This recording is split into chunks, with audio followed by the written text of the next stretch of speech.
사람의 기억을 팔고 사게 된 것은 어느 괴짜 인지 신경과학자의 실험에서 우연히 발견된 사실 때문이었다.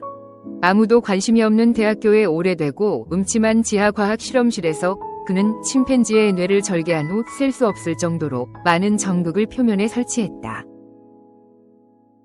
실험체는 유아기부터 반복된 훈련으로 인간의 언어를 300개 정도 이해할 수 있었고 다량의 마약성 진통제 효과로 겨우 목숨을 유지하는 중이었다. 그러던 어느 날 이런저런 실험 후 그가 잠시 커피를 마시며 오후의 나른함을 극복하려고 노력하고 있을 때 다른 과학자의 동물 실험실 케이지에 갇혀있던 브라질 출신의 아마존 앵무새가 사과를 반복해서 말했다. 아마도 배가 고팠던 모양이었다. 그러자 침팬지의 뇌에 설치된 수많은 전극 속에서 일부가 활성화되는 모습을 보였다. 특이한 점은 앵무새가 사과라는 단어를 반복할 때마다 같은 뇌 부위가 자극받는다는 사실이다.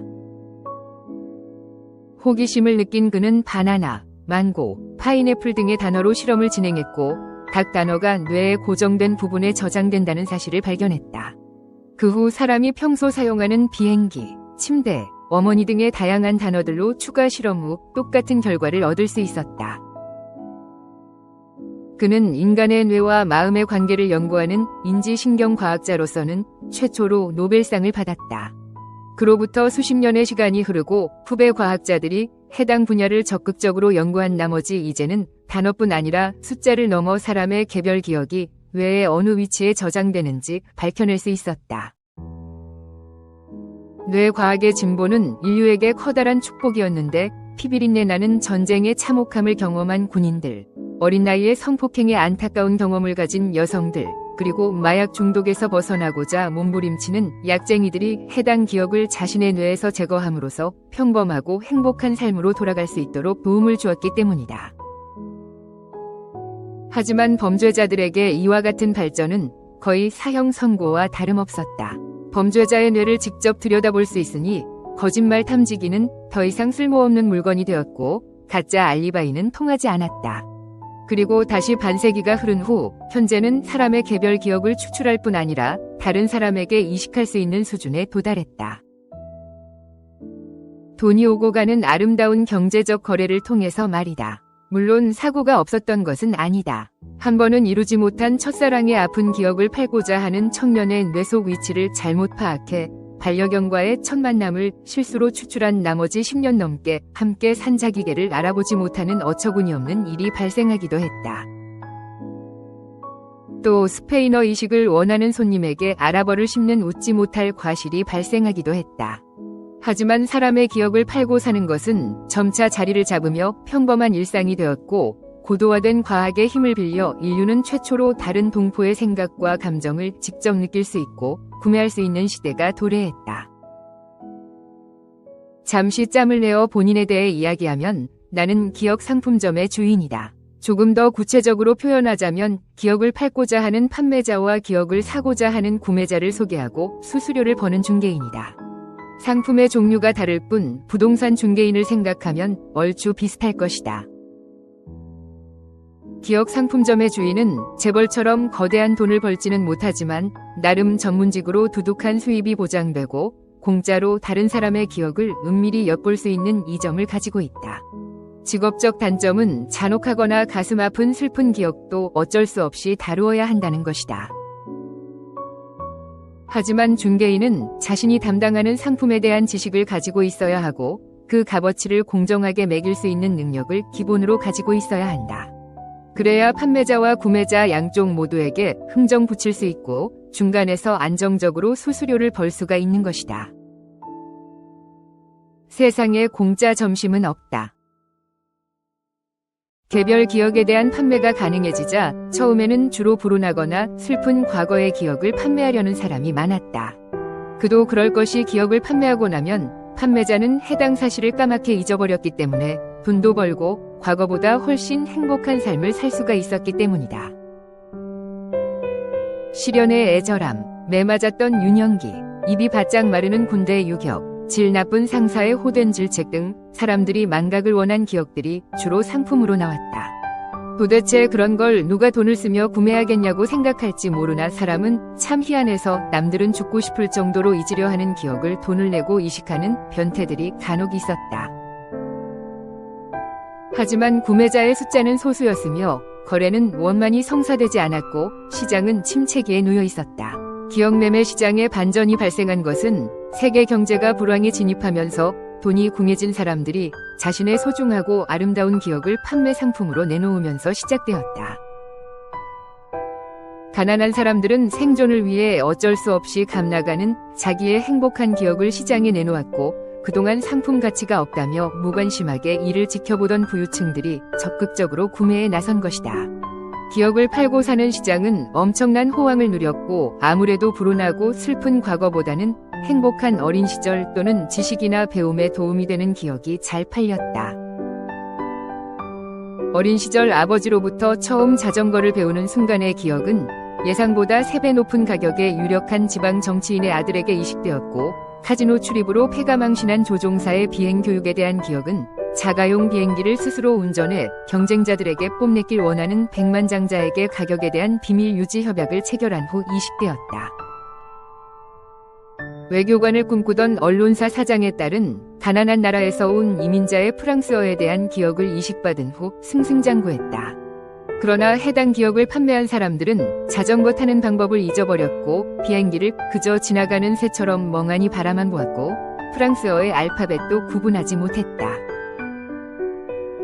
왜냐하면 기억을 판매한다는 것은 해당 기억을 뇌에서 추출한 후 다른 사람에게 이식하는 것으로 한번 추출된 기억은 재생이 불가능했다. 사람의 기억을 팔고 사는 것이 가능해지자 사회에는 예상치 못한 몇 가지 부작용이 발생했는데 그중 하나는 기억의 빈부격차이다. 기억의 판매자는 주로 돈이 필요한 가난한 사람들이었고 구매자는 대부분 여유로운 사람들이었다. 불황이 길어질수록 궁색한 사람들은 돈뿐 아니라 자신의 기억마저 점차 사라지게 되었고 부유층에 그것은 신압으로 증가하게 되었다. 심지어 어느 다국적 기업의 10대 청소년 상속자는 100세 노인의 기억을 보유하고 있었고 지방의 거대 농장 소유주는 많은 돈을 투자해 30개 국가의 언어를 구사할 수 있는 기억을 이식한 사례도 있었다.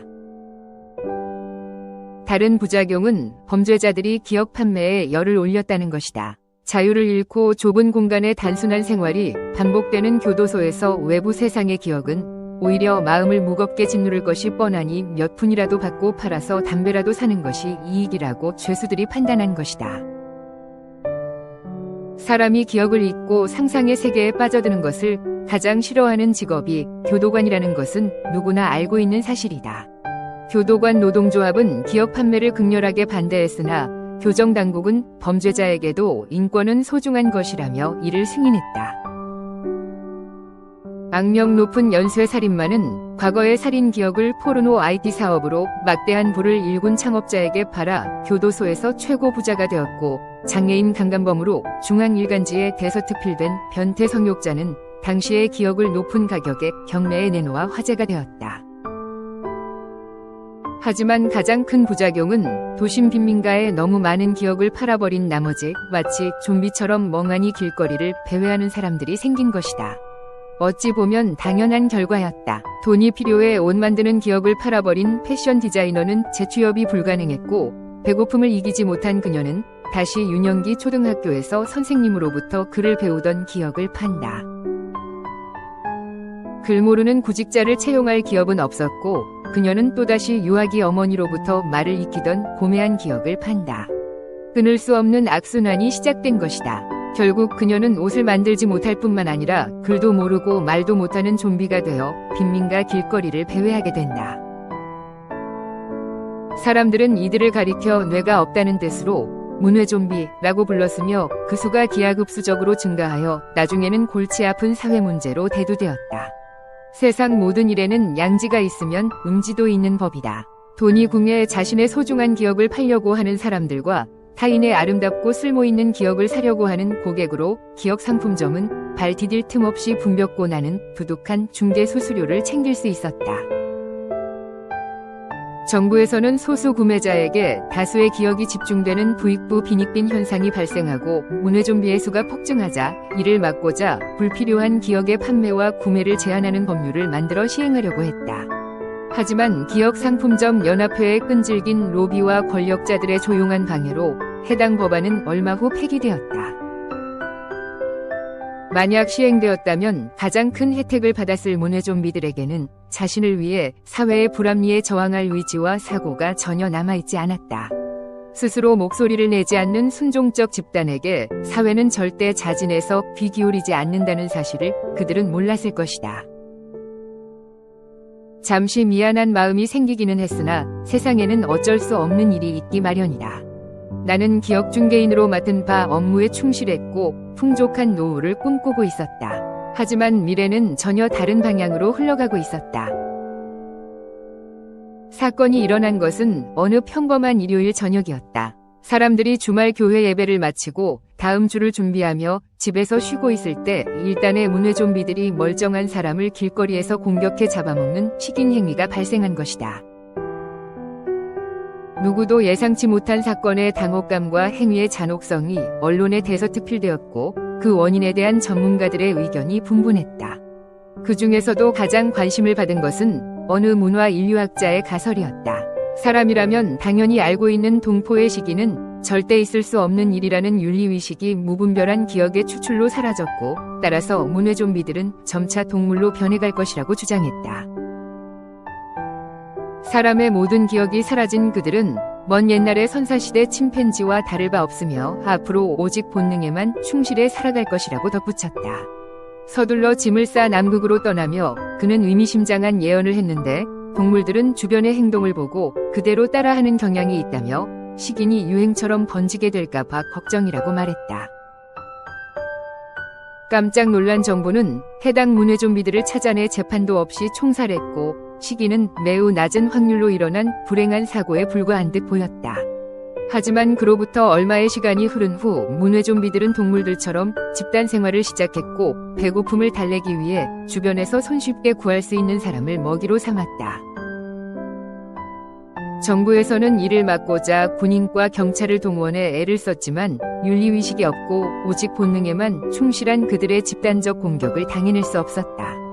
결국 수년간의 싸움 끝에 문외 좀비들은 포식자가 되어 세상을 장악하고 과거의 동포를 잡아먹는 야만 시대의 주인공이 되었다.